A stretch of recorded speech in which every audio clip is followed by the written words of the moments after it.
নমস্কার, welcome to my brand new channel Roy creative blogs. Myself Rupam Roy. আজকে আমি বলবো আইফোনে কিভাবে একটা বা মাল্টিপল ইমেজেস এর ব্যাকগ্রাউন্ড রিমুভ করা যায় আর আপনারা কেমন এসে পিডিএফ ফরম্যাট সেভ করতে পারবেন। চলুন শুরু করা যাক।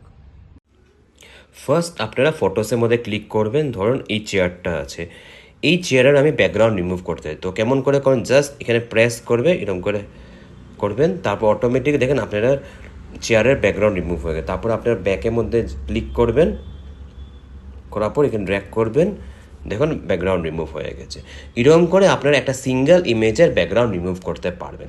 যদি আপনারা চান মাল্টিপল ইমেজের ব্যাকগ্রাউন্ড একসঙ্গে রিমুভ করতে চান আর আপনারা অলসো টাইম সেভ করতে চান, তখন এরকমভাবে আপনারা করতে হবে। ফার্স্ট আপনারা সিলেক্টের মধ্যে সিলেক্ট করে কোন তিনটে ইমেজের আপনারা ব্যাকগ্রাউন্ড রিমুভ করতে চান। ধরুন আমি 1, 2,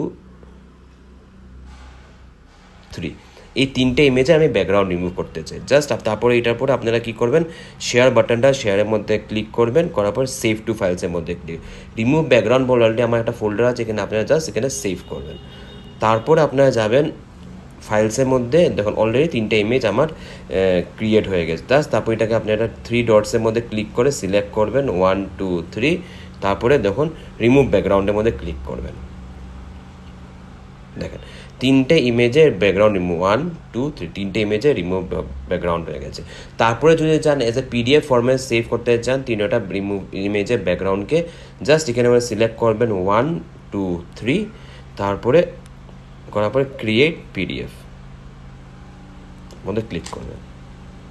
একটা পিডিএফ ক্রিয়েট হয়ে গেছে। ধরুন এটা হবে, এটা না, ধরুন এটা নাকি, হ্যাঁ দেখেন তিনোটা ইমেজ অ্যাজ এ পিডিএফ ফর্মে সেভ হয়ে গেছে। তারপরে আপনারা যদি কেউ সঙ্গে শেয়ার করতে চান থ্রু হোয়াটসঅ্যাপ বা জিমেইলে আপনারা শেয়ার করতে পারবেন।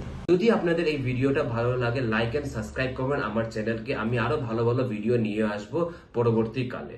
আমি রূপম রয়, আবার দেখা হবে। নমস্কার, জয় হিন্দ।